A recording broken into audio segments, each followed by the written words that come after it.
Hello everyone and welcome to TFYLP episode number 316, recorded January 26, 2019. I am your host Ron Land, aka Weird Wolf. Along with me this evening is Anna Pope. Pope. Good evening. Paul Fremel. How's it going, everybody? And Headmaster Dawn. Hey everybody. Let me make sure everything is going on here. Yep, looks like everything's going good. Want to welcome everybody. Hope everybody's having a good week. I've had a long one. I think everybody goes through that from time to time. Hopefully everybody is staying warm. I know Chicago, you guys up there are getting ready for like double-digit negatives, aren't you? Oh, yeah. It's nice and cold. And today, I was just going to the post office before I came here, and it wasn't supposed to snow, but it's been snowing for the past 2 hours. So lovely. Time to buy some more salt. Lovely. Your video is frozen. I don't know why. Yeah, let me see if I can fix that. Yeah. How's it out in the Midwest there, Anna? It's actually better than it was the last few weeks. Last week we missed 2 days of school, 2 of my first days of classes, so it was kind of a bummer last week, but it's feeling better now. It's warm. Warm. Quote unquote warm. All right, let me get Paul back in here. There we go. How about you, Don?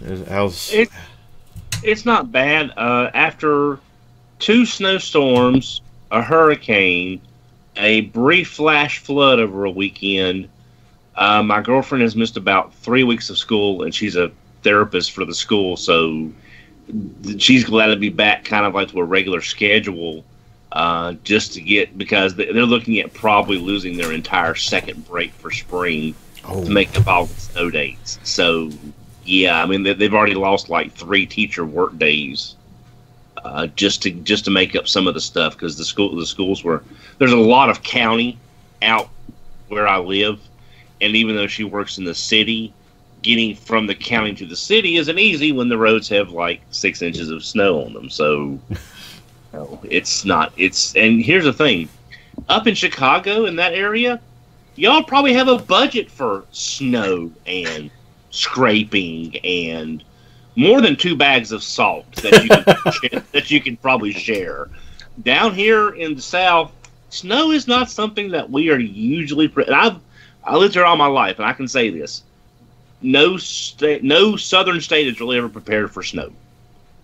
Yeah, I mean, we do have a surplus of salt that I've heard about, because last year was pretty mild. So yeah, it's a different story up here. Yeah, so the first snowstorm we had, we got basically 14 to 16 inches in my area, which is unprecedented in over 70 years. Wow. So, that's like snow in Miami in 1977. So yeah, the main thing is it's gradually warming up, and so it's better. It's better.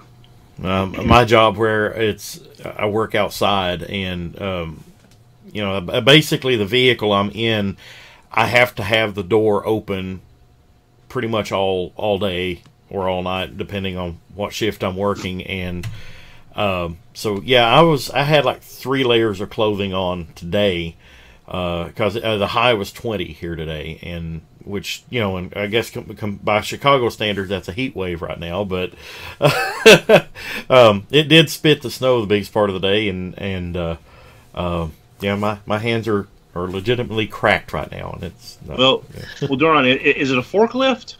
No, I drive a yard truck. So I was gonna say, because if it's a forklift, you could do what I used to do at work. You get the shrink wrap, and you shrink wrap a barrier around that you can still see out, but at least you've got something blocking the wind.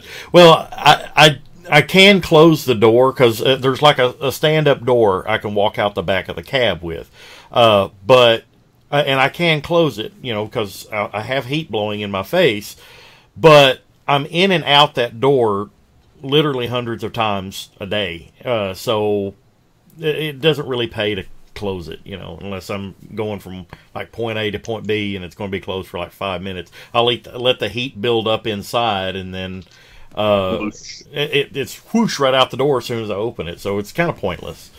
But hopefully the weather is holding off enough that people can get out and buy toys. Because that's what's important. If you can find anything. Well, hopefully everybody is able to find Siege toys. I know I'm starting to finally see them at my local Walmart, which is really terrible about restocking. They've actually carried the first wave of deluxes for the last maybe 2 or 3 weeks now, so I'm pleased to see that at least. Although I have not yet seen BotBots in retail yet. I know they've been spotted in this area, but I personally have not seen them yet. Got to look at Target for those. They did a big restock. Yeah. Well, the last time I was at my local Walmart, they just got in Siege Micromasters and Weaponizers. My local Target had Leader Class, Magnus, and Shockwave a few weeks ago when I picked them up, and they've had Deluxes. But that's it. I mean, that's all I have in my town now that Toys R Us and Kmart have closed. Other than Walgreens, which has stepped up their toy department, but as far as the Siege stuff, they're not carrying anything that I've seen so far. But I've seen bots at Walmart in the single packs, in the trays, and Target has had them, but it's literally you get in one case of anything above Micromasters, and it's gone, and you don't see any for a week. I mean, at least a month or so. Well, it's like I said, my local Walmart is so terrible at stocking. Most collectors in this general area don't even bother looking there anymore. So when they do stock something, it sits forever because nobody thinks to go look there because, well, everybody just chalks it up as, well, they don't stock it. I mean, why waste your time going and looking in the store if you know they're not going to have anything? So they've pretty much had the same deluxes for the last 2 or 3 weeks, but I already have those deluxes. So yeah, they killed the Bumblebee PDQ that had the mini bots and the movie stuff, the studio series stuff, to the regular section. So the section is full, but it's all stuff from that PDQ, which is please display quickly for those who don't know the retail jargon, or please destroy quickly. It depends on how it's made. But yeah, the shelves are full, but it's all, it's all garbage. Shadow Raider, Ratchet, a Jazz, a Lockdown, all this, all that studio series, a Dropkick up. So locally we're complete up to Dropkick as far as studio series goes. Siege, anything deluxe and above, tumbleweeds rolling down the Target aisles, just nothing. Well, I like Paul said, Target in this area has been the place to go see it, but I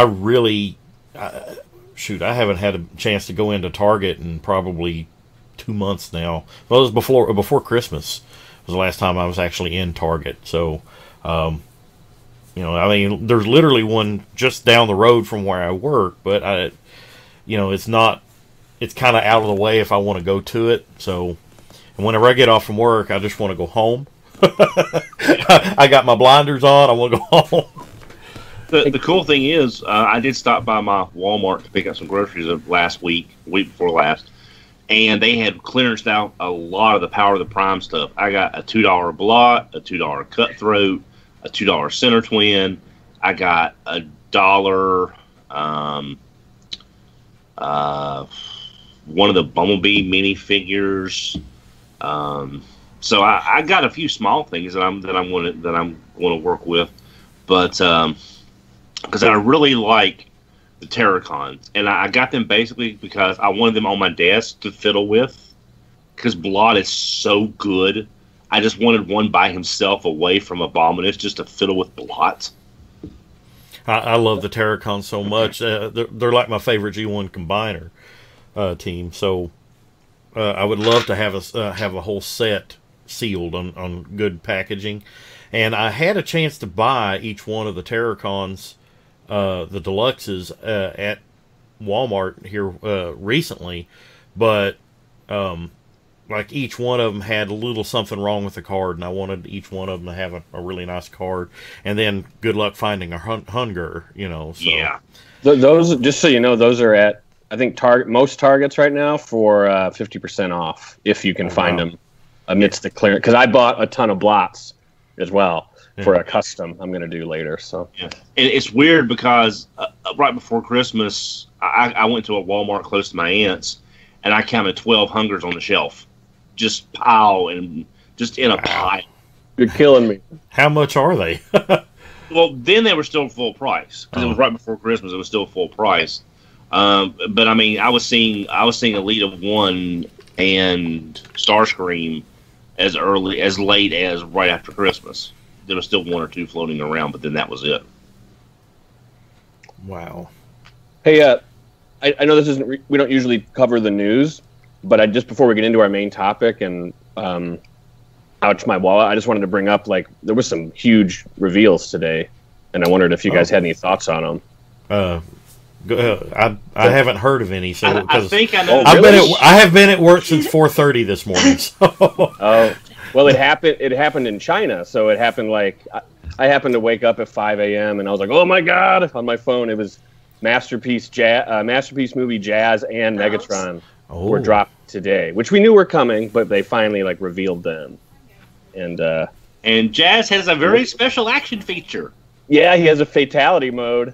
Really? You can tear him apart? And he has a spine. You have to like put a spine on him, so he like is really dead. It's crazy. Wow.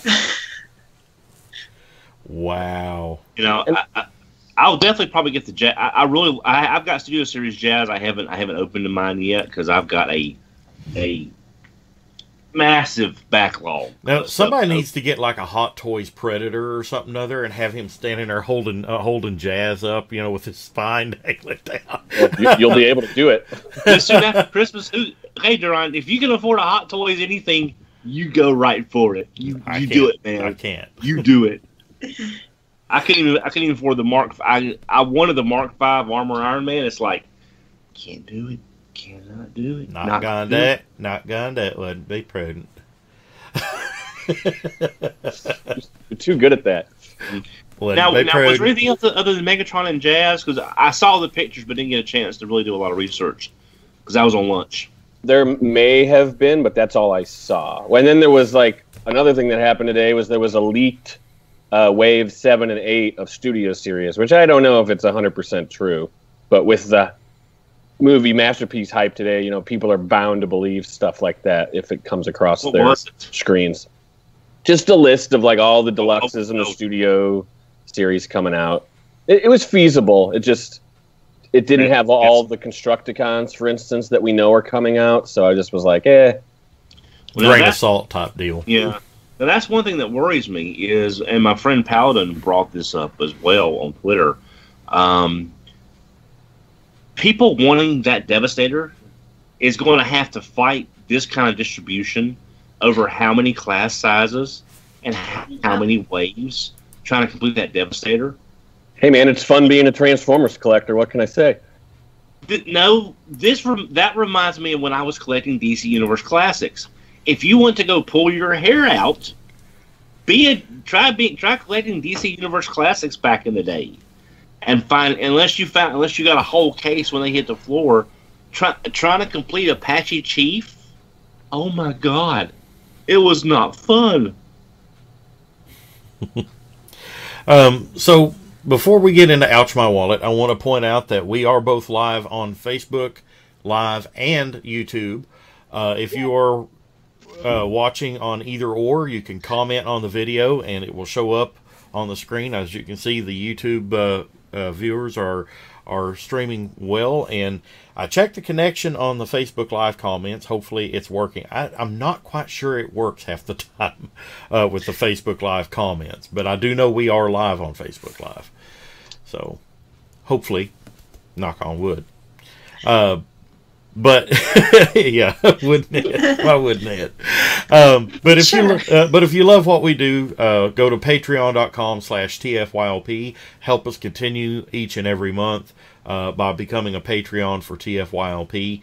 I want to thank everybody who continues to support us each and every month because, as always, without you, TFYLP would not be here right now. So thank you to everybody who continues to support us, and the more money we get through Patreon, the more we can grow, and the better equipment we can equip ourselves with. I know several of the podcast members here actually need better mics, better headphones. Actually, these headphones, if you've watched this podcast for however many years you've watched us, these are the same headphones I had from day one. So these are getting a little bit tattered, but they still work. So as long as they work, that's great. Check out our sponsors, CapturePrey.com. Great toys, great prices, great service, where you can save even more with free domestic shipping on orders of $150 more with CapturePrey.com. And now with the Stasis Pod, you can buy now and ship later and still save. CapturePrey.com. Great prices, great toys, great service. And also Ripped Apparel. You can use the promo code TFYLPPod, save 10% on your order with Ripped Apparel. And Paul, you got anything good to say about Ripped Apparel right now? No comment. No comment, huh? Yeah, check out everybody. Check out all those, and let's talk about toys right now. I don't have any new ones this month or this week because I had bills to pay, and yeah, so I made a payment on my Kill Bison. If that made any, if that counts. What a G1 Kill Bison? The Chinese version, yes. Oh, well, it is the G1 Kill Bison, but it's the one without the GPS. So. Sweet. We have to It is celebrate. so, Go ahead. I was just going to say, it is so wild that you're putting that together to me, because that is such a cool set, and I really like it. And I like a lot of the characters from that series, but I'm not bold enough. Well, the thing is I told myself I would never get a Lyle Kaiser unless I could get the Chinese Kill Bison, because I don't want to pay whatever the going rate for a really nice minty Lyle Kaiser is right now. I'm wanting to say what, 14 to 1700 roughly. Yeah. So I mean that's realistically that's what you're probably looking at for a nice minty complete one. In box. I mean, you could probably get it much cheaper without packaging, but I just don't want to spend that kind of money on something that would just literally turn into glitter if I looked at it wrong. So, fortunately, there is that option of that Chinese version of Kill Bison, and actually, I have it right here. So, yeah, in package. Stickers unapplied. Beautiful. Beautiful. He's beautiful. So, yeah, I made another payment on that, and after I get him, I'm probably going to go after another one of the members. So, It's good to have a goal, you know, Yeah. like a long-term goal. It's not something. I mean, let me get him situated back on the shelf here. But I mean, it's good. I'm not in a hurry to get it because let's face it, the guy, those toys have been around for what, 25, 30 years now, so they're going to be around a little while longer. They're not going to go anywhere. So, yeah, I'm just going to take my time getting them. It's sort of a shame that TFC's Hades did not pan out in being. I've got Hades. Yeah, I've got Hades. I have yet to fully assemble him. Just again, it's part of the backlog. I have no problems with mine. I love it. Yeah, he's gorgeous. He's huge too. He is huge. I mean, he's not like Constructor or the Zeta Toys Bruticus big, but he's pretty hefty. He's hefty. He is. So Anna, I don't really care for it combined, but I have the set, and I really like the six figures together as a team. They look super cool, but I'm not a big fan of how it works combined. Well, it's Lyle Kaiser's one of those that I would have thought we might would have seen another attempt by another third party or a Hasbro, but because you could siege Cybertron those vehicle modes pretty easily if you wanted to, but again, everything is so up in the air right now. Without that sweet movie money pouring in, things are a little weird right now. On the, of course, they're doing movie Devastators, so who knows? Well, the Bumblebee movie, didn't it do a little bit better? It passed 400 million worldwide, but I mean, which is good because everybody was worried the movie wouldn't do that well. But it's not like Revenge of the Fallen money or Dark of the Moon money. It's not that. Here's buttloads of cash for your movie that's been playing for 6 months. Stuff like that. It's still like the worst performing of the Transformer movies, but it also had the lowest budget. Yeah. So I think that's ironically, it's the best of them. Yeah.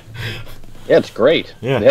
I think it has legs, as they say, like in the movie industry. That's why China's putting it out for another month. Yeah. It's I'm not a big video game person, but I watch a lot of video game reviewers just so I can stay up with the hobby.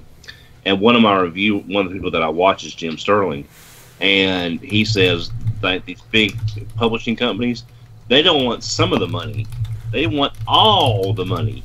So you sell 5 million copies of a game and it's a failure. And that's kind of like the Bumblebee movie made $400 million and it's considered, not performing well. So it's all based on how much more money do you want to be shoved in the back of your Ferrari or something. Well, I'm not sure if you're up on the current news, but like the owner of Paramount said it was successful at this point. Like he made a statement like, "Hey, we are considering this a successful venture." Yeah, if I had heard that, I'd forgotten about it. Yeah, it like changes week to week. So, well, I mean, maybe if they make a second one, they'll pump more money into the budget. Well, I'm a little worried now because now there's like there's all these official statements of there's a sequel to the Bumblebee movie, and I'm like, what? Because it was a prequel to the Bay movie, so does sequel mean an Optimus Prime film, or like, are they going to muddy it up and say this is actually a pre-boot? Yeah, which there is no such thing as a soft reboot. It's either the same story or it isn't in my universe. So reboot that. So, Paul, you have any? We didn't finish with Anna though. Anna, did you? You haven't ouched my wallet this month or this week. Oh, we didn't start with Anna yet, but yes. I thought we had. We did before the show. We talked about it before we started. See, that just shows you how tired I am. I understand. I'm there most weeknights. I actually thought about it for a second. I have 3, so I'll try to go relatively quickly. So I did manage to find this guy earlier today. So I got my Siege Ultra Magnus, who I have not opened yet because I haven't been home that long. You can put him next to your other one. Exactly, because someone enabled me to have more Ultra Magnuses. I've officially gone back to being an Ultra Magnus collector, so now I can have all of them. So I'll just have to make some sort of awful display of the same guy over and over that I love very much. It'll be beautiful. And it will look beautiful. And that one and the one that I got for Christmas will be at war to be which one is cooler, because I really like both of them. But I've heard so much praise from all of you about him that I definitely had to get it. And another thing that I heard too much praise from all of my Transformers friends about I had to get was this guy. I went ahead and got Siege Hound, which was not in my plans, but it just kind of happened. He just kind of came to my house, so now I have one of him as well. And honestly, after messing with it, I kind of want to say so far it's my favorite Siege toy. I really, really like this thing. It's really fun to mess with. The transformation is clever in a way that reminds me of the Magic Square cleverness that I am currently obsessed with. And I just really enjoy the figure. So I guess I'm going to finally replace my Classics one, which I've had for like half my life or so, it feels like. I guess I'm going to finally get rid of that guy and keep this one. Are you going to keep Ravage? That is the reason I've held on to Classics Hound for so long, is that Ravage, but I think I'm okay with just keeping my MP. So I'm going to go ahead and let him go. And then to finish off the ouching of the wallet, I had ordered this a while back, but I ordered more Magic Square. I finally got the tiniest Magic Square figures. The Sea Spray and the Beachcomber, which really cool. They are really good. Like the Sea Spray, I feel like there's a lot of good Sea Sprays in the world. So I feel like I can be like, oh, he's good like the Hasbro one. He's good like the other third-party ones. He's kind of there. With the audio? Your audio. Does something happen with the audio? Because I don't hear it. You sound like Soundwave right now. Sound like if he's gargling razor blades. Is your phone nearby? Because it might have been like some cellular interference or something. But it sounds fine now. Yeah. Okay, good. Yeah. All right. Well, I'll just say I don't know how much about my talking about Sea Spray came through, but Sea Spray is good. Like all the other Sea Sprays that are out there, he's good. But I'm pretty crazy about this little guy. Just because I may or may not have mentioned this in a show in the past, but I also collect. Robo Anna shows up for at least once a show, so it's okay. Anyway, I also collect like Figma and SH Figuarts and a bunch of those other anime-style figures that are very posable and very, like high-end posable but small figures. And he feels like that level of toy. Like he's just very, very posable, but he's also very, very small. Like I'll hold him up to Hound here. This is a very tiny, fully featured humanoid form. He doesn't really have a big backpack, doesn't really have kibble. He's just a fun little tiny robot person to play with. Now, I will say that his transformation is fun and easy and, Magic Square like usual. But his alt mode definitely looks more like a golf cart than his usual dune buggy look that we're supposed to be going for. So during that episode, transform him. I want to see him in golf cart mode. I will transform him down on my lap while this show's going, so you can see the golf cart. It's not very impressive, but it's the first time a Magic Square figure has had an alt mode where I've been like, I don't really want to display that. It's still fun to play with. Well, it's the robot mode is the main attraction, right?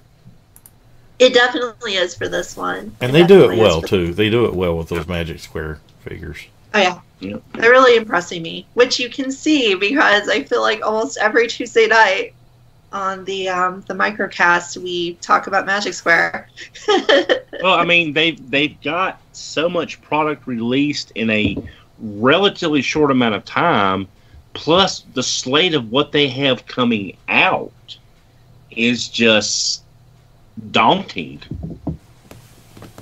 It is pretty big. I'm so looking forward to that prime they're doing, the small one. Not the big one. The big one's fine, whatever. People can have it. More MP primes, whatevs.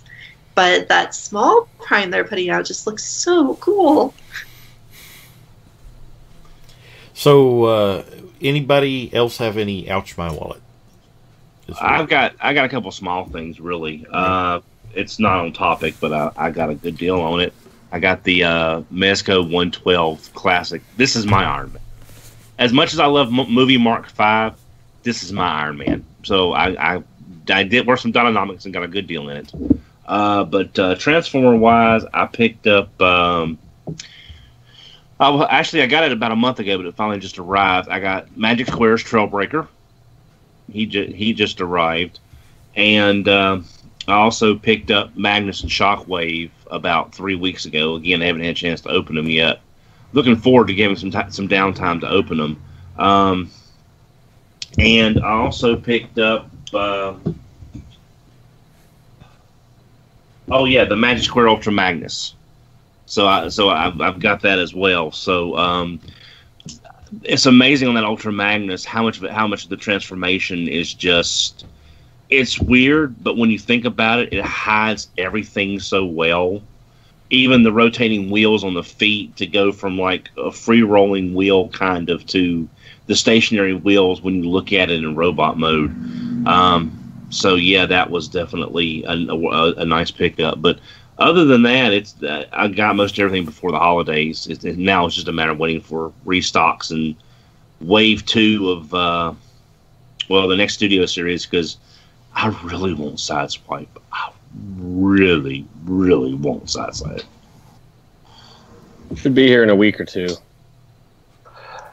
So I got a question about this Magic Square company. Like, how long have they been around? Because it's suddenly like, boom, they're like everywhere. Yeah, they're like the main jam. It's like magic. Yeah. It reminds me of like maybe 6 months? 6 months? Well, I think we saw the original prototypes for the Grapple and Inferno about a year and change ago. That sounds about right. Yeah, it's not been that long since we first saw those resin or those gray model prototype figures for Grapple and Inferno, and then it just seemed like boom, just we got Sideswipe, then we got Red Alert, now we've got the G2 Sideswipe, and then it's just just everything's coming at once. But now they've got it. They've put out a lot of product in a short period of time. Heck, they're already being knocked off by Papa Toys. So they've already got KOs of them. I think they're pushing on 10 unique molds already, if I'm right. Like, and that's really fast for a year to think a third-party company putting out 10 unique molds. Well, also the legend scale they're working at, they can crank them out.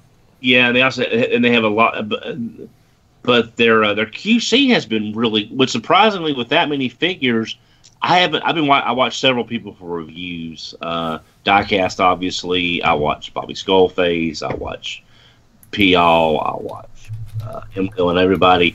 And the QC seems to be across the board pretty good. Other than a few some limited articulation, but at that scale, you can forgive a little limited articulation for what they're doing on these transformations. I haven't transformed Trailbreaker, but I've watched the video.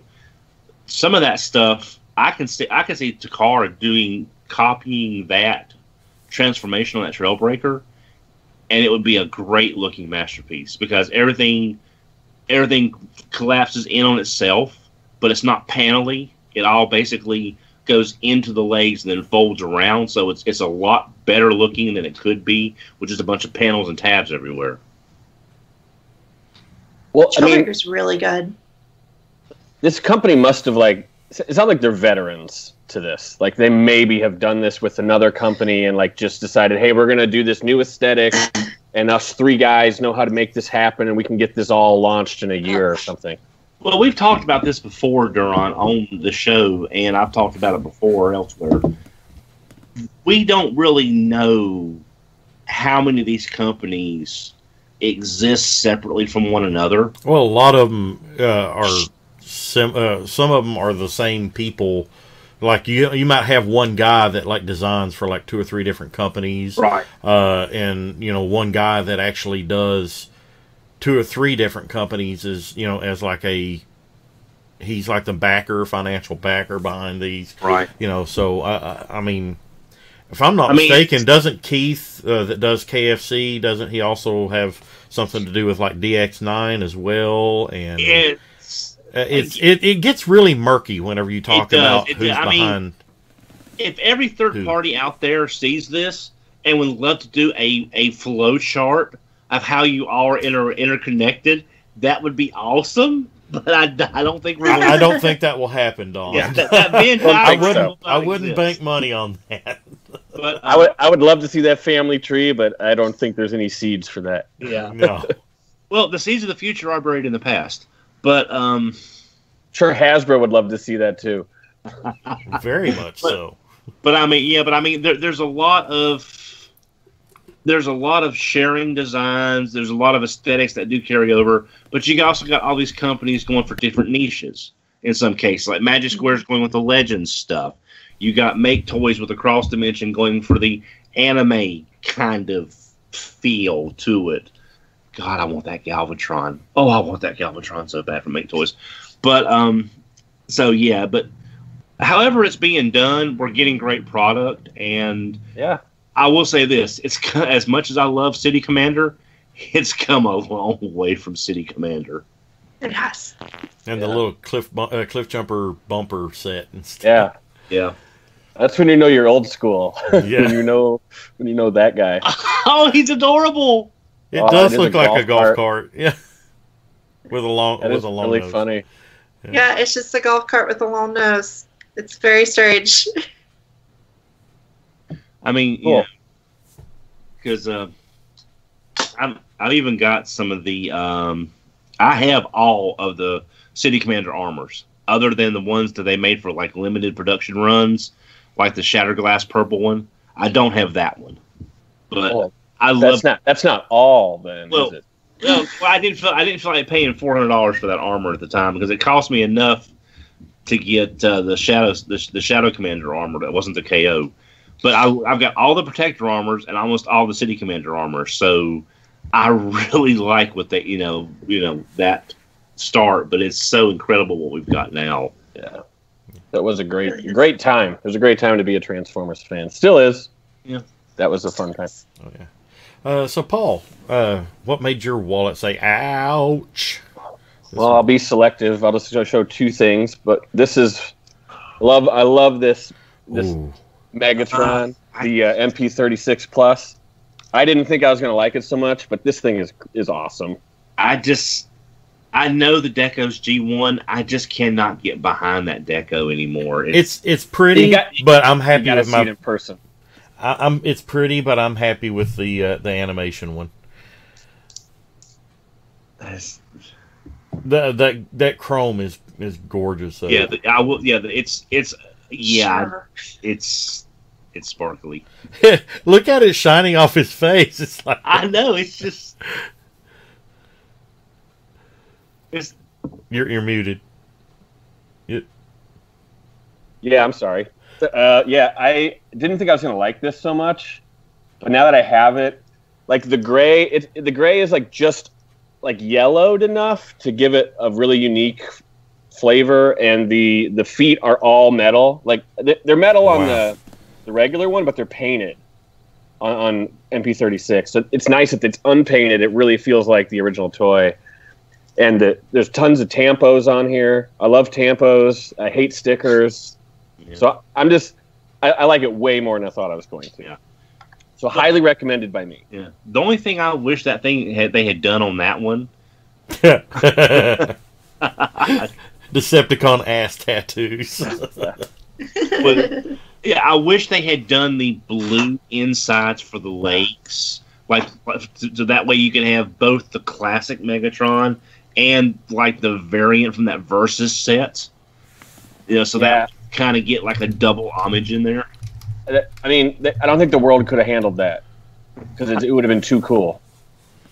And then it would have had to come with the sword too, because that's one thing. This did not come with that like toy sword and the other toy like cannon. Yeah. But I'm with you on that, Don. I would totally have taken that up. And this next one is just kind of fun, I think, because I purchased this. I purchased this from another TFYLP member. Yes. And I heard that this is someone else's. The better of the two toys. Yes. I believe this was yours, Duran. Is that true? Yeah. Did you get that from Christian? No, I got it from Sergio. From Sergio. Okay. Christian. So it's been in my collection. It's been in Christian's collection.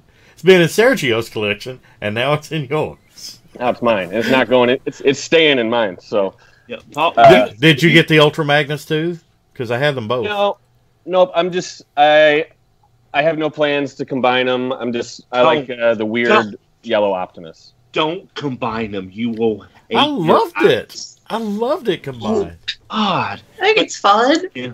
But Paul, in case you weren't familiar, by my outburst. Fire Convoy is my favorite. Taking Masterpiece out of the equation because it's not fair to put that Masterpiece in a regular retail line kind of thing. Fire Convoy is my favorite Optimus Prime figure, even more than Galaxy Force. I think it is the best figure they have done. I love it. Well, from old episodes I've listened to with you on it, you and I both have the shared experience of buying all the car robot stuff, and then a few months later, it all coming out of Toys R Us, and you're like, "What the fuck? I didn't know that was going to happen." And I told Aaron Archer last time he was on the show, "Thanks, Mr. Archer, for making me buy them twice." He said, "You're welcome." At least we have the ones that say Japanese phrases. Yeah. But Fire Convoy, I mean, I love Fire Convoy. I think it is the best looking Optimus. That's not a masterpiece. It's just, but God, the story. Oh, do you know the story behind that? Sam's Club wound up getting the yellow one. Yeah. There's two different divisions of Hasbro were doing exclusives for Sam's. And they didn't know the other part of the division was doing an exclusive. That's why the decos don't match. Oh, yeah. So they were doing double exclusives from the two divisions, but they didn't know it. That's why when you combine them, you get Gauditron. And I love it for him. I love him for that. Yeah. Yeah. Well, I actually like the Interbot more than the big combined version, but I'm gonna keep it all together like this. Yeah.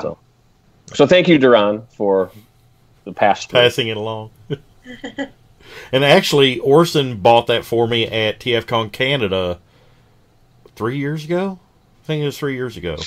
And the only reason that you have that in your possession is because I want to say 2 years ago it was I actually had to miss like a month and a half of work due to complications from my diabetes. So I got to the point where I had to sell toys to pay bills. And that was one of the toys that I sold. So the only reason it left my collection is because I was broke. But well, it still has all the missiles and all the parts, so it's been in good hands this whole time. I got to take some pretty pictures of it before I let it go. So. Yeah. Well, Paul, do you plan on getting the Darkfire Convoy lucky draw? Do you plan on trying to get that? I mean, it's not like on my list, but if it came across and it wasn't like $2,000, like maybe I would consider it. But I have it. It's a great figure. I actually stumbled into which was the beginning of Dononomics. Basically, I got it new in the box for $600.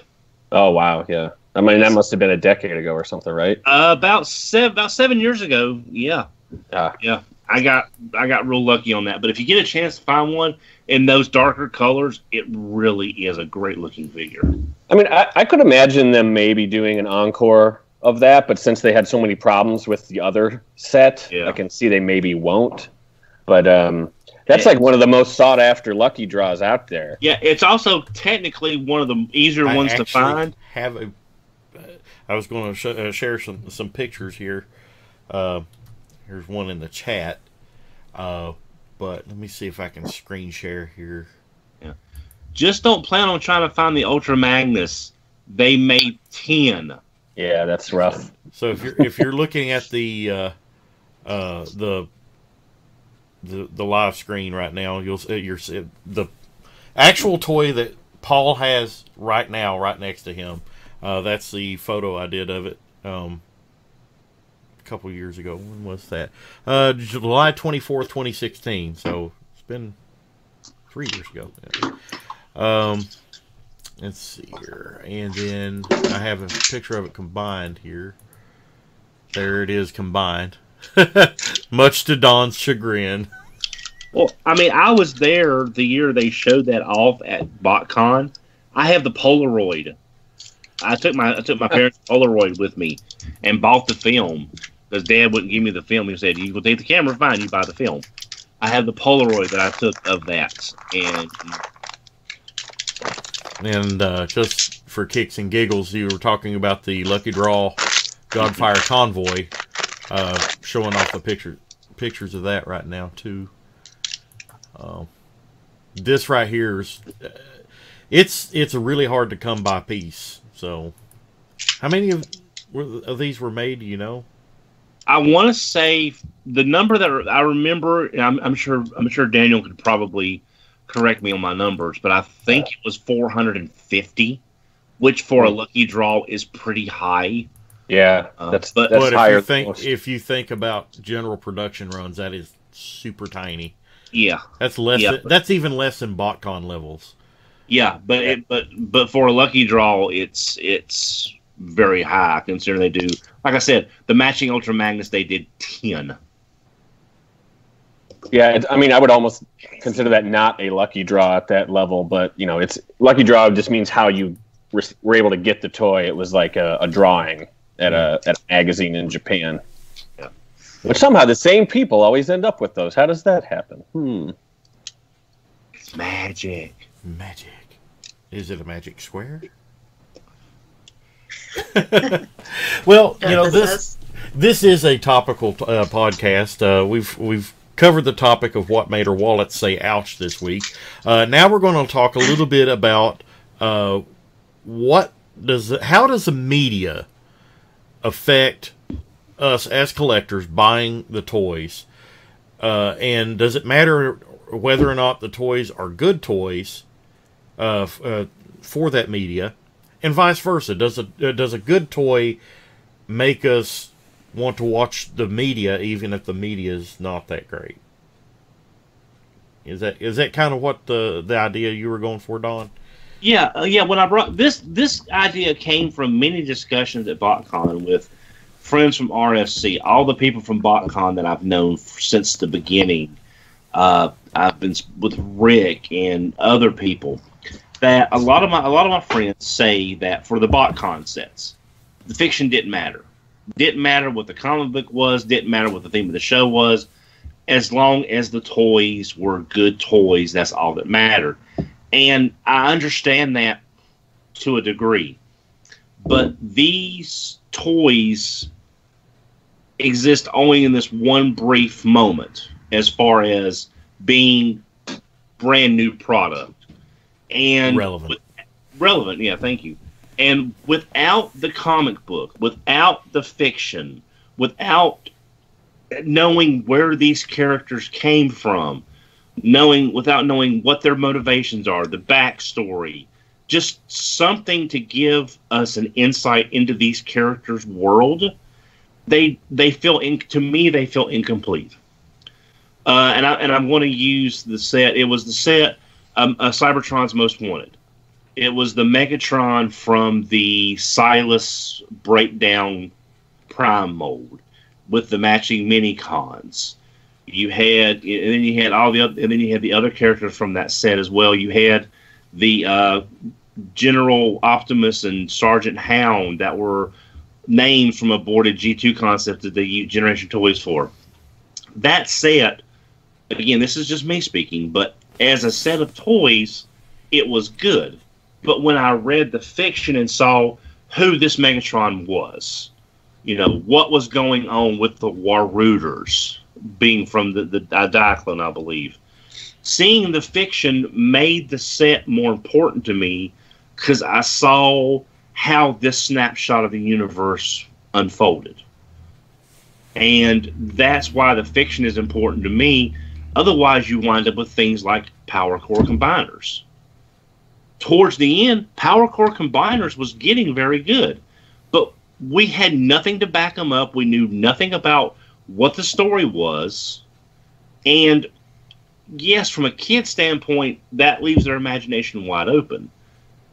But I think if they had had something, a flash animation cartoon, 3 or 4 minutes or something, an impact comic, something to give us an idea of what this universe, what this world of Power Core Combiners was, that would have made the kids have a better idea to imagine more, if that makes any sense. I mean, you can start from scratch, but if you're given a 2-word sentence like, and then you can springboard from that. You've got look how many Generation 1 characters really they had no media representation of their character outside of their tech spec bio. Skids is Weird Wolf. Yeah, if you didn't grow up in Japan, Weird Wolf appeared maybe 10 seconds on screen during the Rebirth. Exactly. But he had some comic representation. But for me, I fell in love with the character from his bio card. Yeah. So.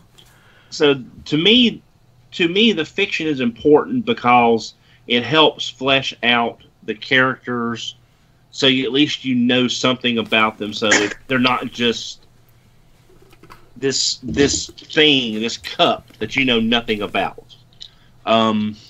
Well, Siege Toys right now, is there any media backing for them at all? Not unless you count the IDW reboot, which we're thinking will be more in line with the concept of Siege. So possibly. But right now they have no media backing yet. Everybody loves these toys that's actually getting their hands on them. Well, for the most part. So I mean, it's not, you don't. And one thing one example is, and I'm not trying to talk too long. It's just this is something that's really been important to me for a very long time. Is that you don't have to have a lot of fiction on the I mean, I miss bios on the back of the cards. These studio series they don't need bios because you know who they are from the movies. But if you have a line of figures and like Siege, and there's no bios other than like Autobot Commander or Decepticon Saboteur, whatever the case may be, the toys don't feel like they're complete. Again, to me, Transformers Prime, they had a full cartoon. They didn't need the bios, but the first edition toys were so good in most cases. They didn't need gimmick. Their gimmick was a good transformation and a good representation of the toy on the television. And they had a good fiction in the cartoon series. But if you got something like Power Core Combiners or Siege or other lines, which you have nothing to anchor them into this universe of worlds, they don't seem. Yeah, you can enjoy the toys, and you don't have to know where they're from or what their motivations are. It's like, is this a good toy? Yes, it's going on the shelf. Is it a bad toy? No, it's going in the box. Whatever the case may be. I mean, I might disagree with you that there's no fictional backing on Siege toys. I mean, I know who Ultra Magnus is. I know who Shockwave is. I even know who Skytread is. Even as far as G1 goes, but I mean, if they want to throw these into a new continuity, which they have virtually for every toy or every line since Generation 1, we don't know who these characters are. Well, but you know that I'm sorry, Anna, but I know they're coming out with the fiction, like you said, in the comics. I mean, it is so hard for Hasbro to do this, to get the fiction and the toy releases to line up. They almost, I don't know if there's many examples of them ever doing it correctly. Maybe around Animated, maybe around Prime, but it all fell apart again right after that. Yeah. And I think there's a all directive. because Rick left. Yeah. Well, I mean, not saying no. Yeah. Well, see, that's also when they were really, as bad as a line continuity doesn't align, because you can't tell me the characters in Prime are the characters from the movie. You can't tell me that. No, all that does not work together, as an aligned continuity. But at least they were trying to get a focus out of toys and, like you said, toys and media. At least in that they were trying to make it consistent. Well, yeah, I feel like they inherently made a mistake after movie 1 when Animated came out. As awesome as Animated was, like, they needed the Clone Wars from, episode 1 and 2 of Star Wars to perpetuate the brand in between the films. And then they said, stop, we're going to make this Prime show. It's a lot closer in mood and, look to the movies, so the kids are not going to be confused. Yeah, I think everybody wins when you have fiction that you can have an idea of who these characters are like for example, you're right. We know Ultra Magnus is, but do we know who this Ultra Magnus is, or this Optimus, or this Megatron? We can guess based on all the previous. We know Optimus. We know Megatron at one point worked with Optimus in some continuities. We know Ultra Magnus has always had a stick up his butt. It's in most continuities. I mean, it's just sort of Ultra Magnus. It's his thing. It's just not having a fiction at some point makes the characters feel like they're less of a character. Again, this is all me, but I want something to tell me, who is this Cup? Why does he have a little man for his head? What is his story? Even if I have to make up a lot of it, tell me what's going on with this guy, so I know I want to know his story. That's one thing about Dreamwave. We all have our own opinions about Dreamwave. At the time, it was the best stuff ever because it was the first real relaunch in comic form. Mm-hmm. Anna, you were chomping at the bit to say something a while ago. Sorry about that. I was just going to say that I feel like a lot of times it's almost safe to put out these guys without giving us fiction because we already have it. And when we're the target audience, and I mean we, the collectors, the people who would go, oh, that looks enough like G1 Hound that I'm going to buy it and covet it. When we're the target audience, it's okay not to have the fiction out yet. It's okay to put the fiction out later. It's okay for the fiction to kind of halfway not be that great like it was for the Prime Wars trilogy. People didn't really love those cartoons, but it didn't change the fact that we were already buying the figures. By the time Power of the Primes had come out, everybody had already had their negative reaction to Combiner Wars, the cartoon, and no one cared. We still bought the toys. Yeah. But I feel like it's super important for the lines that we're targeting towards kids, especially the ones that have new characters. Like when I interact with my friend's 3 to 4 year old, and he talks about his rescue bots, he talks about the cartoon characters he doesn't have yet and how he would like to have them, right? And that's kind of a motivating factor. And I feel like they're almost making a good decision to focus on having the fiction out there for the kid-focused lines. They have the Cyberverse cartoon running as the toys are coming out. They have the Rescue Bots fiction running as the toys come out. I feel like they're almost better to focus on those lines, just like they did on us when G1 came out, than to really worry too much about putting out a new cartoon to make me like Hound again, even though I can only remember like 3 lines that Hound ever said in the G1 cartoon. We really don't have to have a new fiction to get me to want a Hound in my life. Carrie, she mentioned here in the YouTube chat, Transformers New Fan, she says, question, why can't Hasbro get the distribution to come out simultaneously for a comic or cartoon show? And I see what you mean there. I mean, lately it seems like they just can't seem to get something coinciding. It's either like Siege is right now, they have toys but no media that really backs it unless you count the G1 media, or you go back to like Transformers Prime where it was well into season 1, or even Transformers Animated where we had like 2 full seasons of the cartoon out before we even saw the first toy. You kind of wonder why Hasbro can't do this, because back in the day, and I say back in the day, like whenever we were growing up with Generation 1, it's like you would watch the cartoon, and then as the season progressed, you would like start seeing more of those characters appear on the shelf. There might be like a month or 2 lag time, but not like 6 months to a year.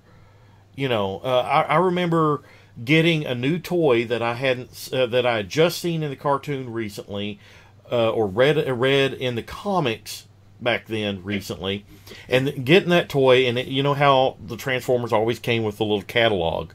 I'd open it up and see like this all the new toys that they had out that at that time, that were coming out at that time, and it didn't take long to find that whole list. There might have been one or two toys that were hard to get in certain regions that I never saw. For example, I saw Scorponok one time on the store shelf, and that happened to be whenever I was in Michigan visiting my sister. We went to a shopping mall, and I got Brainstorm, and I saw Fort Max and Scorponok on the shelf. That was the only time I ever saw Scorponok, and I saw Fort Max only one more time, and that was at a Toys R Us as a kid. But, at least they were on the shelves at the appropriate times. And Hasbro can't seem to do that anymore. I mean, from a business perspective, isn't it really high risk to do that, though?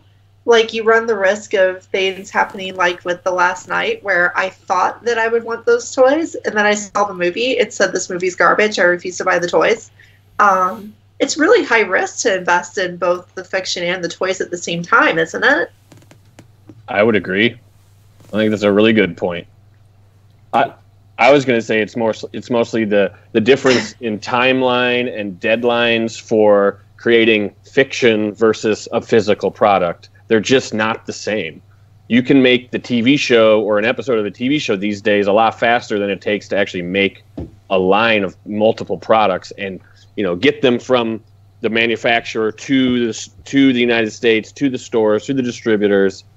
It just they're two different. They're two different sides of the coin too. Mm-hmm. Like if the toys aren't done and the people are making deals with the television shows or the production companies to get this fiction ready, those aren't the same. They aren't going back to the toy people being like, "Oh, are you ready?"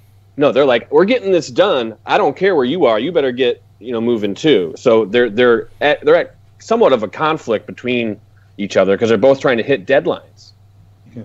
And also, the fact is, nowadays you've got so many more legalities and licensing issues causing these hurdles.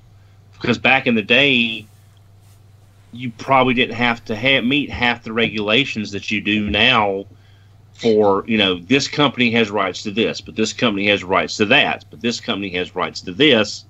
So you've got more people with more pieces of the pie trying to reassemble the pie. And I'm hungry for pie now. 3.14. Well, and going back to what Anna said, it's like when the first movie came out, they didn't know if it was going to be a gangbusters property or not. They might have guessed, but they did a big launch for the products and everything. And I remember I actually went to launch day. I was going to a wedding, and I had to go to Toys R Us in my tuxedo before the wedding to go buy all the toys. But they didn't have Bumblebee. You could not find Bumblebee anywhere because they didn't get it. And I think they didn't understand how big of a hit that was going to be. And so then they got to scramble to raise. That's why we had the premium toy lines, because they just had to reorder up a whole bunch of stuff, all the Autobots and Decepticons, and they just decided to do them in a better deco, so they weren't the exact same toy. And then with Revenge of the Fallen, I think they hit it just right. They're like, this is going to be huge. We already know we're going to just make this amazing toy line. And then it kind of diminished after that, like you said, because the movie started making less money. The toys weren't as good.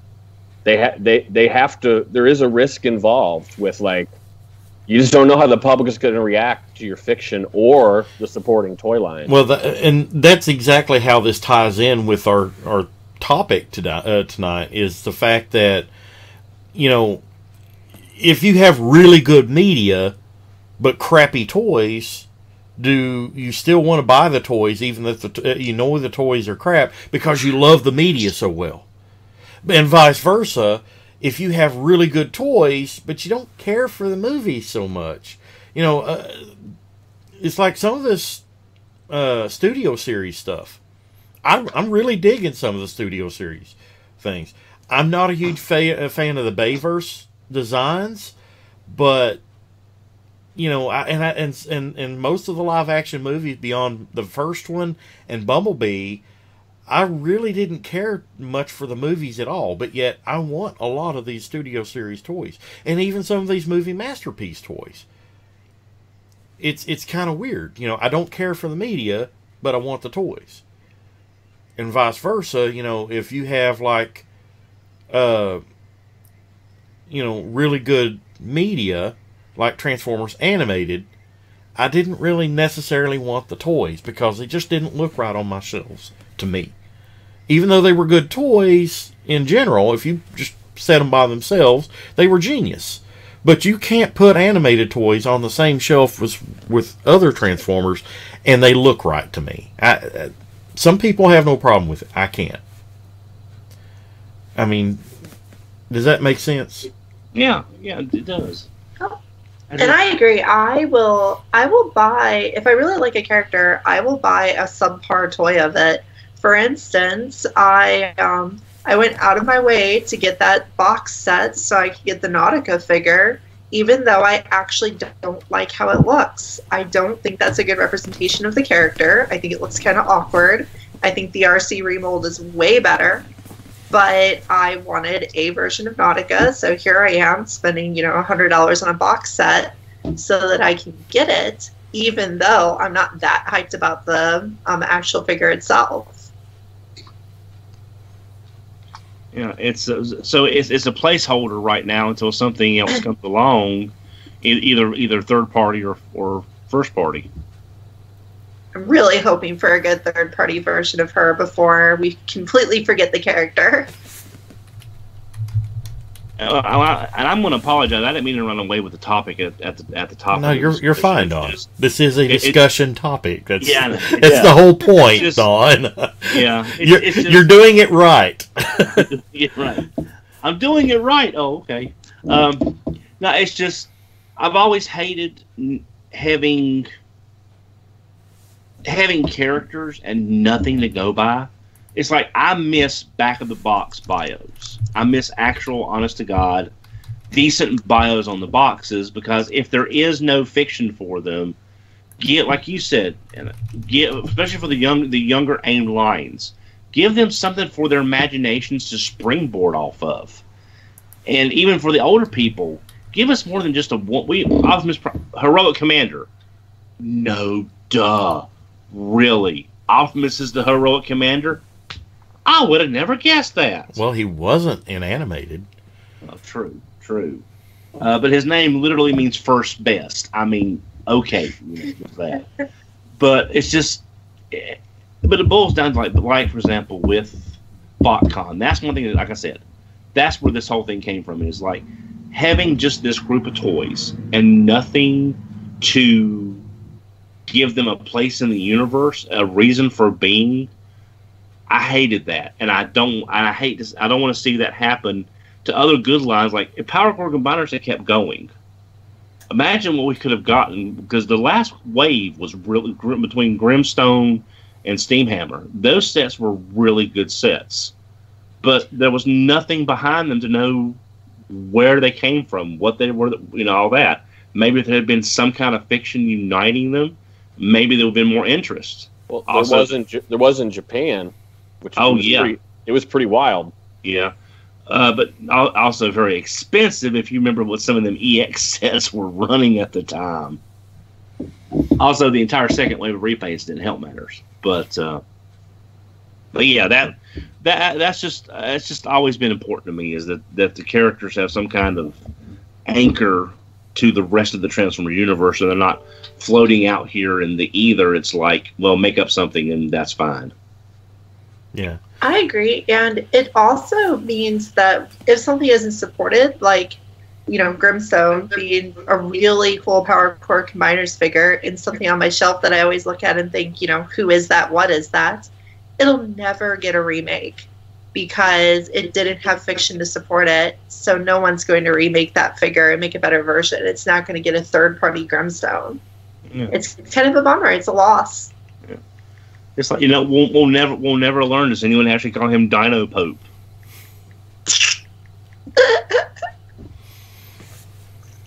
I've got kind of a weird theory that I think pertains to this, but it's like, I think the reason the brand is still successful and chugging along with collectors for so long is because the original fiction, you know, it was, let's just say it was strong. The Generation 1 cartoon and the comics. Let's just, it had to be strong. It had to be strong for the franchise to even be taken off. Okay, so let's at least admit that. It was strong enough, and it had this whole toy line backing it, but the reason we're still pining after this stuff is because the toys were not what we saw in either form. And so we've been trying to fill that gap forever. And so that's, if you had perfect toys back then that looked exactly like the cartoon, we'd all be satisfied and probably like move on. But we're still trying to fill those gaps and always have been. So I think that's, I don't know how that kind of relates to the topic, but well, you're right, because it's like these characters when we were younger, and again, when I say younger, probably being the oldest person here, I was 14 when all this started. I'll be 49 this year. So, I mean, I wasn't young, target audience young, when all this started. But I can see where someone like, you know, Optimus Prime was this big. But when you got him, he was this big. This larger-than-life, huge character. And like you said, Paul, we're trying to get the toy that makes us feel like that kid again, so we can say, this is what Optimus Prime was to me. Yes. Christian, you have joined the fray. Surprise, it's me. Well, I was watching you guys live when we were talking about back-in-the-box bios and Power Core Combiners all at once, so I figured I needed to be here for that. Well, it's part of the media or the fiction behind the toys that helps drive the sale of the toys, or make us it drives our desire to want the toy more. And I know maybe, well, you probably experienced this a little with Beast Wars and some, as you went into the store and you pick up a toy that didn't necessarily have a main media backing, like as in like the cartoon. You pick up that character, you read the bio on the back of the toy card, and you're like, this guy sounds cool. He looks cool. I want this toy. Absolutely. But nowadays, you just don't get that. You just look in the box. It looks like a cool toy. You may or may not have media with it, like Siege right now. I keep going back to Siege because it's a good example right now. We just don't have, bona fide media backing behind it. Most people don't even know who COG is. Oh, right, and why would they?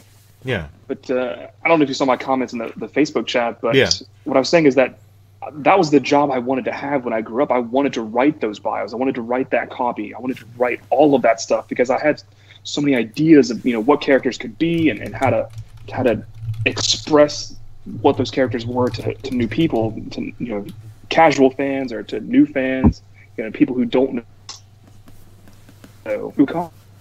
That's great. But now that they have omitted that completely, I guess that's not a job option anymore. Well, it's very like sad. They have so much stuff they've got to cram on the packages now. Like multilingual stuff. The legalese, I really don't see that as a problem because you had legalese even on G1 packages. Copyright, blah blah blah blah. Safety hazard, warning, choking hazard. You gotta have that on the packaging, but that doesn't mean you can't. What line was it here recently that had like a little bio on the back that was literally like 1 or 2 sentences? Studio Series? Is it Studio Series that does that? I thought it was like Combiner Wars, maybe Titan Returns that did that. The back of the packaging, but some of them, they literally had like 1 or 2 lines. One sentence. Like one sentence. Translated 3 more times, but 1 sentence. But the thing is, you can't use that argument anymore because all I got to do is look at the G1 reissues right now on the back of the package. You can't read it right now because my camera's not high def enough. But it's bilingual bios on the back of the package. You can't tell me that you can't do that on modern toys. So was that, saving the cost of a position? Does Forrest Lee still work for Hasbro? He used to be the copywriter for that stuff. I don't know. Did they eliminate his position to save money, and this is the result of that? I don't know. Boy, that got dark real quick. Well, if he's not doing that job, I agree. It's just like, whoa, where did that? Is it weird that I have never cared about the bios, like ever? Not even once. That is weird. But you've cared about the media, though. You've cared about cartoons and the comics. The bios is just one form of media. But it seems so disconnected from the actual media because it's different people writing it, and there's always been inconsistencies between them. There's been some consistencies, but I'd say there's more inconsistencies than not. I think there's a point to be had there. And when we were talking about all the Beast Wars non-show characters, I mean, when's the last time we got non-show, non-media anything? What's the last toy original character we've had besides BotBots? Some of the movie figures, right? Because they were still doing them back in like Revenge of the Fallen. Yeah, that's been 10 years. Couple in Dark Moon, maybe. The little the ones that came out in the first movie, those camera. The real Yep, those guys. Yep. Yeah, there were also some non-movie, some like characters that were just made up in the second, at least, movie line. I don't know about the third one. I guess there were a few Dinobots that weren't actually in movies 4 and 5, right? Yep. The Dinobots weren't actually hardly in the movie. Well, no, they had a cameo. I mean, there were some characters in Prime, right? And even animated that didn't ever get shown. Like there was Rumble and Sergeant Cup in Prime. Yeah. I mean, I think they were intended to be, but it just never happened. It's a good point. There were a few. Yeah. Yeah. So but I don't think it's as common anymore. That was the point I was trying to make. Anna was born in 1984. I was. I did go see them. My parents did take me to see the movie when it came out, though, which had to be really pointless with me being 3. But, Thank you, man. I feel so much rejuvenated and younger and yeah. Don, you've only got 4 years on me, so. But that's a hard living 4 years. Those first 4 years of collecting took a lot out of me. When 88, that took a lot out of me. And then I had to see the power of the Force, and that was even worse. Okay. But I want to appeal to the viewers on both Facebook and YouTube. What do you feel compels you the most to buy the toys or buy into the media? Does the toys? If you have really good toys, do you want to buy into the media more, or vice versa? How do you feel about it? I'm torn. I love a good cartoon. Matter of fact, I've just started rewatching the Transformers animated cartoon here recently. Show. Yeah, I goofed the other day. There, Christian. I ripped the entire series, and then I didn't realize that each episode was duplicated on each disc. So I made 2 copies of episode 1, 2 copies of episode 2. So I only got half the series so far. So good thing. Why are they duplicated on the disc? I don't know. There's 2 episodes. It's like episode 1 is like the first 2 video. Anyway. All right. Weird. It is weird. But I'm going to have to go back and redo half of it. But anyway, I just recently started rewatching the animated cartoon. And, as much as I love that cartoon, the toys, I liked the toys, but it was just a hard sell on me to go buy the toys. Even back in the day, I had a lot of the show characters, but then, after the cartoon went off the air, I'd sit there and look at them. I'm like, I don't feel compelled to want these anymore. Have you guys ever felt that? was you totally bought into a toy line, a Transformers line, when the media was hot and fresh, and then after the media went off the air, you didn't care about that line anymore?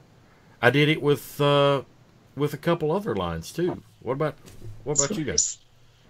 Beast Wars, Beast Machines. I bought all those toys as the cartoons were airing, and I thought they were so cool. And as soon as I stopped thinking about those characters on a regular basis, I hated the toys. I have kept almost none of them. Yeah, I'm more Beast Machines than Beast Wars, but I totally agree with Anna. Because once Beast Machines is over, I look at what I bought and I wonder why. And something else for me: Armada, Energon, Cybertron. The Unicron trilogy is also the same way. Although there's more toys in those 3 years that I would keep versus Beast Machines. But yeah, I look at a lot of that. It's like, why did I buy Energon Ironhide?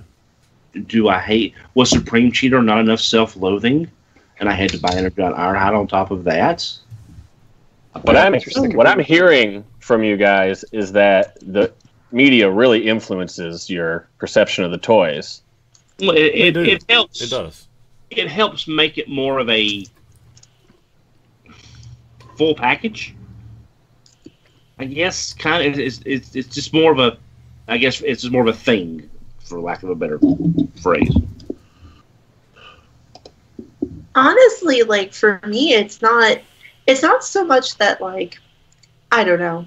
It did influence me getting the toys, but it got me to get bad toys, basically, is the way I think of it. It's like any of the series that have ended, and I look back at the toy and still think it's good. Like Don was saying, I have kept a few Beast Wars figures. I've kept a few Beast Wars figures that I think are good figures.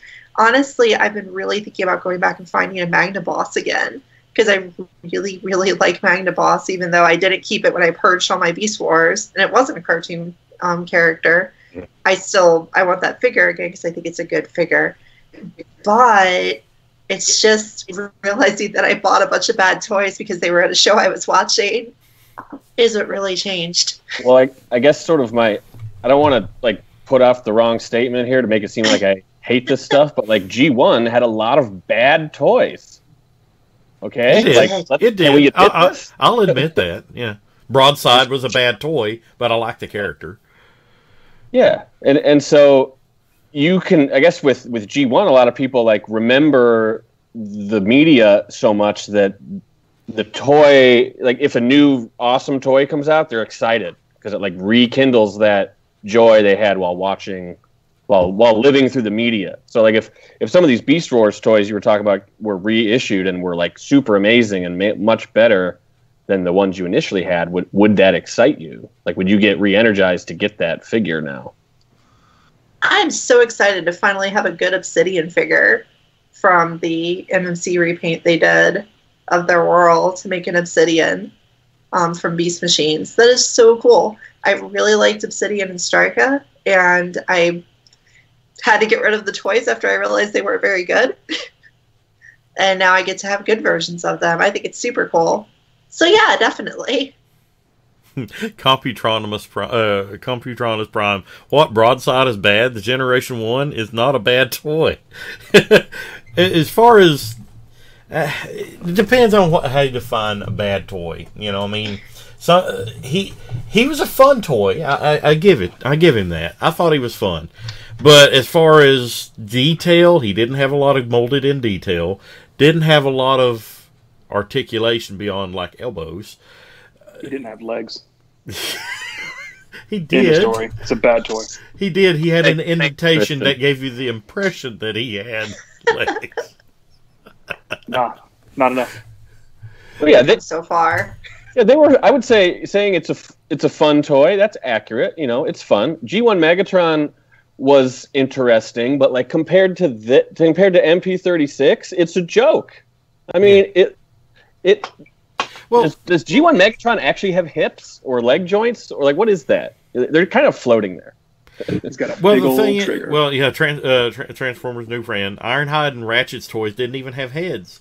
You know, they had a sticker for a face. Yeah, and that's before Headmaster. So yeah, you can't even use that as an excuse. But you know, you brought up another good point there, Paul. Is that Masterpiece, for the most part, does not have a current media driving its sales.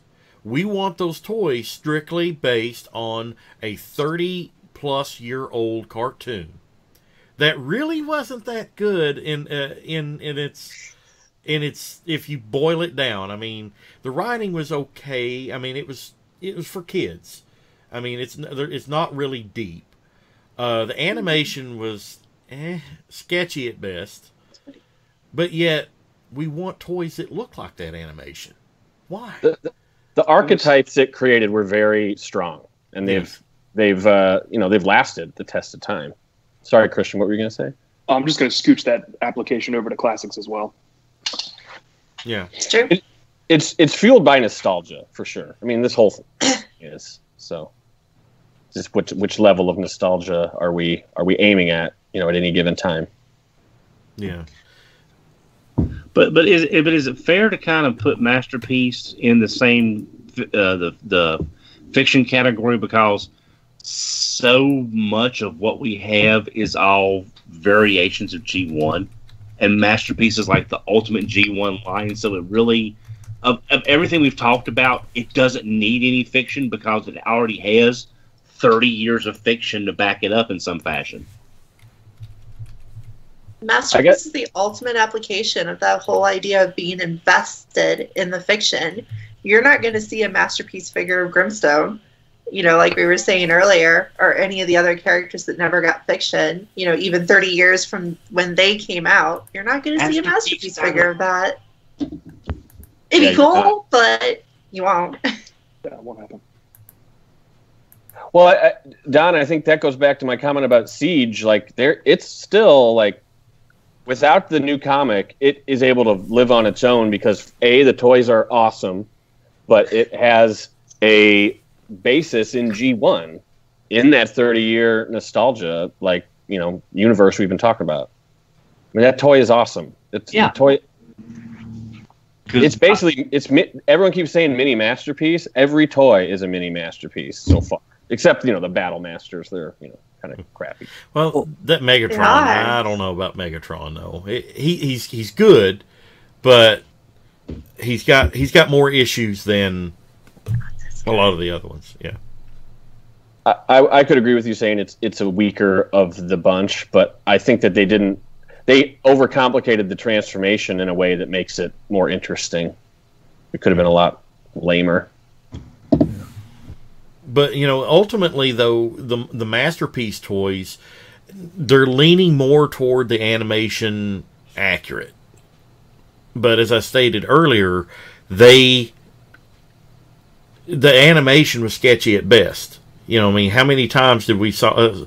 Which version of Optimus Prime is MP44 going to be based upon? There's the Optimus Prime head that. Some close-ups, it looked like he had like a visor over his eyes. Some kind of looked like a visor, as in like a baseball cap bill, or some looked like it was just smooth. He had more rounded eyes. He had more octagonal eyes. Which one is it going to be? But we want it still, even though the animation was not consistent. It was sketchy. We want it still, and I agree with what most people are saying, is that it's the nostalgia that fuels it. But ultimately, when we boil it down, we want the toys. Why? Because the media drives it. But can we think of instances where we love the toys but didn't like the media? I state the movies because that's where I went to first. Yeah, that's the biggest elephant in the room, I'd say. For me personally, it was car robots / robots in disguise. I I enjoyed Car Robots just from its over-the-top anime-ness that it had, but the English localization I thought was awful. And I still loved the toys so much. I'm sorry, Christian. I still love the toys so much that I've actually kept them. You know, I actually grabbed my Superfire Convoy earlier when we were talking about it, even though I really didn't like the cartoon at all. Paul, is your yellow Prime still around? The one that has belonged to half the cast by this point? You missed the beginning of the show. We showed her "Ouch My Wallets." Yeah. Oh, cool. Well, he made her wave at me when I joined, so that was cool. Did you need to see him again? No, we were talking about it to prove a point. I don't know. I didn't know think you that sold was him, her at this Christian. point, but yeah, I sold it to Serge, and Serge sold it to PF, and it's gonna go to, I guess, Anna next, probably. Maybe. No, I already look. I already have a yellow Superfire Convoy. Get it? Get it? No, Serge and I Yellow. joke that it's basically our sisterhood of the traveling pants. We just keep selling that figure. To Who each has other, not and owned that toy yet? That particular Where'd you get toy. it from, Duran? I stated earlier, I got it. Orson found it for me at TFCon Canada about 3 or 4 years ago. My question is, who paid the most for it? Ooh, not me. I know Actually, what I paid maybe for me. it. I know what I paid for it. We'll talk about that. I don't remember what I paid for it. Yeah, Anyway, fun time. I feel like we're kind of like closing up, but Yeah. I kind of want to show you one more thing that I ouched, but I didn't want to put it in the beginning since we're all talking about Optimus Primes. I got this crazy thing. Oh my god! And it That's lights up. kind of pretty, actually. What It's is pretty it? enough Why how is it it would blue? I don't Like a I don't powder really know. blue MP10? Is it? Who did that? Wajang or Kumabao or? Some weird ass company. I don't know. I got it from Sir Toys. Oh It my was, god! Oh. If it's like Sir $40. Toys, there's no telling. Oh my god! That's kind of, It's weird. Like it doesn't have ratchets in the The knees. hell? It's a knockoff of a knockoff, and it's a crazy color, and it's. I don't know if I'll keep it because I don't really like to support this kind of thing. But it was so weird that I had to get it. Is the general It's super quality on pretty. it okay, though? Yeah, it's pretty good. It has the metal, the die-cast chest. But and- whatever you do, don't lick it because you'll get lead poisoning. Yeah, look at the wheels. They're made of It's a struggle plastic, for Paul. He got That's some- the only thing he does. He got some 20s going on there. and it has an axe that he holds instead of. That's what's cool. on his I like hand. that Let a me lot. ask you a question. So I don't know. It's a weird thing, No. and it's big. It's like that oversized version of the It MP. is big. yeah, because I've got the oversized the Wajang Clear MPP10. It's probably that same like general mold. You know, I see that Optimus, and the first thing I thought of was if Optimus had been in the Killing Jar episode. That's what his reverse colors would have been, was blue and You know, white. if Fans Toys releases a Quietus that is in the... Oh yeah, oh my gosh, I would totally buy that. I would too, and I don't buy that kind of stuff. Yeah. I would. That episode has never been called for color schemes, and I don't know why, because they're so crazy. Yeah. What was it, like Well, a green Golden Lagoon's doing it Cyclonus? now, so maybe Green Killing Jar could be Cyclonus next. and like the red, like the maroon Ultra Magnus or something. Purple Wreck-Gar. you know that would be a hell of a gift set for something like Magic Square could do a Killing Jar set with their if they do a because they've got a Quintus, they've got a Cyclonus, and they've got an Ultra Magnus. If they do a Wreck-Gar, they could do a Killing Jar set. Yeah. Well, let's pull that back to topic. That sounds like a very specific media driving toy sales. Mm-hmm. Single episodes doing that. Paul, Nightwing #1 says on YouTube, says it's from the episode where the Dinobots were made. It's a reference to an animation mistake. Oh yeah, when they shoot Optimus. Oh no, when he's chained up against the I know exactly what he's talking about. It's definitely not supposed to be that, but I'll take it. I thought it was like a shipping company, right, Paul? Yeah, it's kind of like an Amazon. It's like a Chinese. All right, this is going to get confusing. So there was this image that came out from ELE.me, which is like a food delivery company, I think in China or Taiwan, some Asian company, and it was that light blue Optimus MP10. It was also supposed to be a Squeaks, and all there was just these images that appeared online for a while, and I believe this KO is based off of that weird image. It's like, we want that color scheme no matter what, so let's make our own mold and color it that way. Yeah, it was like right around the time that JD Red Knight was revealed, so it's like, oh my god, is this going to really happen? And it's a Masterpiece toy, oh my god. And I still think it might, but maybe it was like an idea that got abandoned. But this is not that actual, this is a KO. This is definitely a knockoff. Yeah. So, well, they did that sleep mode dead Prime. I mean, animation error Prime would kind of fit in with the rest of them. I mean, I've got 7-Eleven Prime, and that's one of the craziest ones. It's gorgeous, I and I still love want that. I would love. I want That is Rage so Plague cool. next. Rage Plague, please. yeah. Or hate Why Plague. have we not gotten more toys that homage the Hate Plague? Just all red. Oh, All well, completely okay. red. Well, see, Golden Lagoon was the test run, and I think that was part of the problem. Is the Golden It's going Lagoon to be Golden Lagoon, Hate Plague, and Killing Jar. That's next. Yeah, I would love Hate Plague Rodimus, Hate Plague Masterpiece Ultra Magnus. I think we would all hate them. I don't to know. make a pun there. Uh-huh. They're just all red with no paint. There's Who only wants one that? Hate Plague toy, and that's the little PVC silver Optimus holding the Matrix, that little tiny one. I wish. I don't know. I'd be all for it, Don. Yeah. I think you're right. Golden Lagoon came first. Next, it's like chrome red guys. Oh, they're all fully chromed. Like it'd be like, say, okay, we need to outdo Goldoran. Hold my beer. There I know what Goldoran looks like. Unite Warriors EX, Hate Plague Abominus. But the thing I'm in. is, the thing is with the Hate Plague stuff, remold all of their faces to make them look like they're angry or really pissed off. Arrgh, There you go. Get Derek Yuniger to do all the faces. I could see a third-party company doing that first, and kind of showing that, getting people interested in it. Mm-hmm. But whatever, we're off topic. Where's the Optimus Prime dead corpse masterpiece?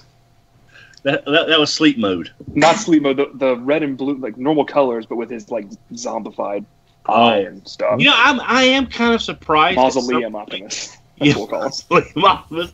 I am kind of surprised a third-party Optimus has not come with that, like the Magic Square Optimus, because it does have the battle damage. I figured that would have been the perfect one to have the zombie head.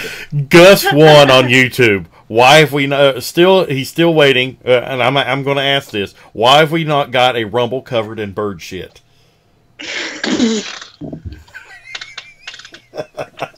Wow.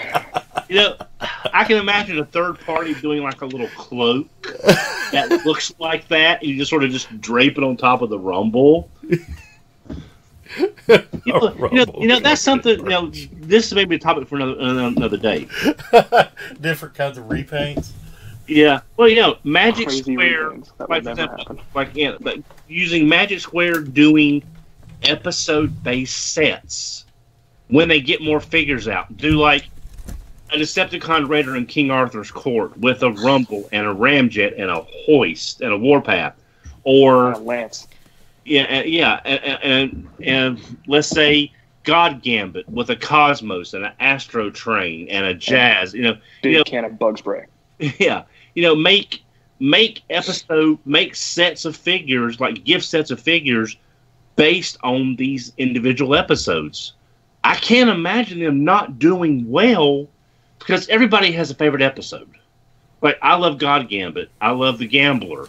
Give me a good DEF CON. Give me a smoke screen. The Magic Square, the little legend stuff, or the Brobdignag, whatever it is what they're called on the package.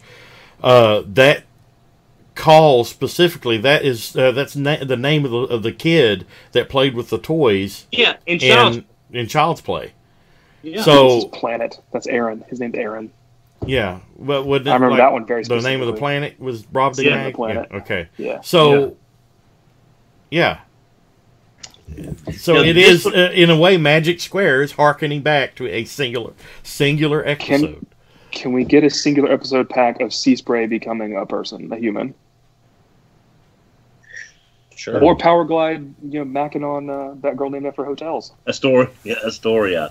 You know, Astoria, Carlton, But Ritz. this is something I want to discuss at some other future point, John, is if episode sets of figures.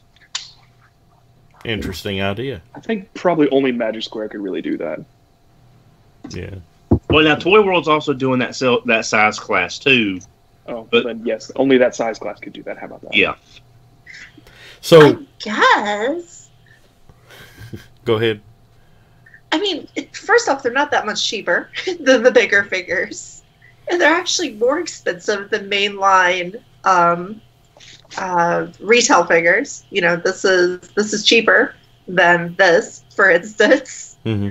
But I don't know. I feel like anyone could try to make just like single episode tie-ins. I feel like they have done it because I think one of the third party Power Glides does come with a little figure of that one girl, right?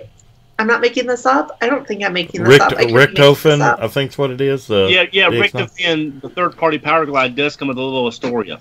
And Yeah. didn't the Universe Power Glide, the Voyager, didn't you open up? Wasn't you able to open up his chest and he had a little heart in there? Yes. It's a little hard, yeah. Yes. So technically, That's great. that episode got homaged. Wow. I thought that was wonderful. Yes. All right, And guys. Stormcloud had it too. Before Black I pimp a couple other things here, do you guys have closing thoughts on our discussion topic for today? Anybody? I will. I'll just say this, and I've talked a lot about this, and I apologize for going on too long. I don't think you have to have the fiction if you have really good toys. I think a good toy will sell itself. But I like having the fiction because that way you sort of know more about the characters, more about the universe this series inhabits. And I would like to see more fiction, even if it's just a better bio on the back of the box. Just so that way these characters are a little more three-dimensional. And to me, that only adds to the enjoyment.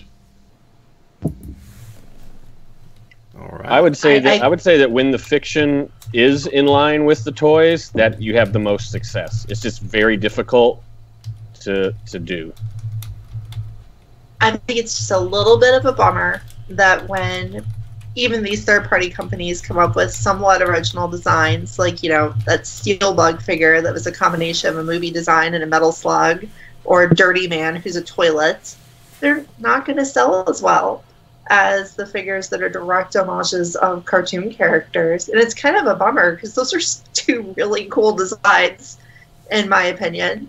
I guess I just called a toilet really cool, but whatever. Well, Anna, we can't blame you for being flushed with excitement. What's all this talk about short round? What's all this talk about short round, people?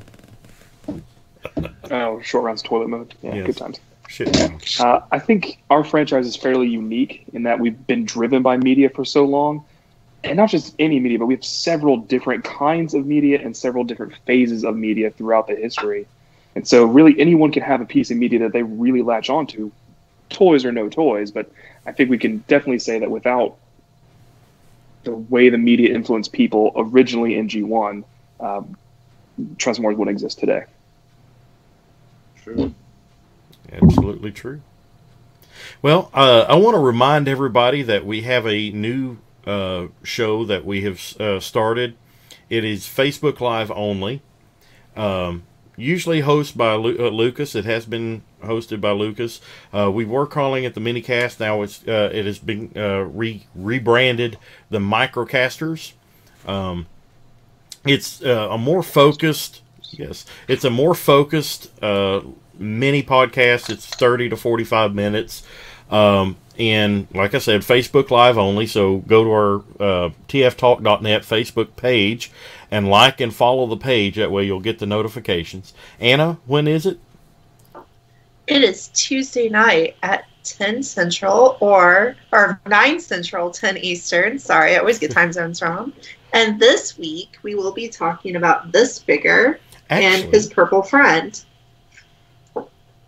And his purple friend. Oh, yes. Shockwave. Yes, Shockwave as well.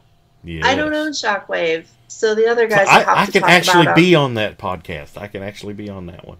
I'm not usually on it. Yeah.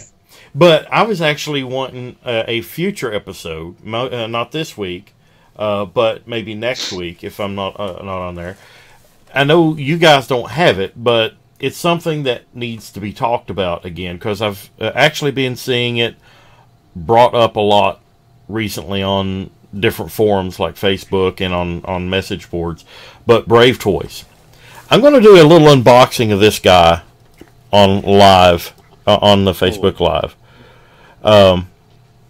Duran, you got him back. Yes, I did get him back. I got him back about a year ago.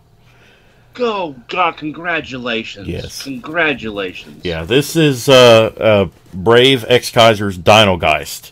Even though I have opened it, I'll basically do a little unboxing. I'll set up a secondary cam here and basically introduce people that aren't familiar with Brave Toys, what Brave Toys had to offer.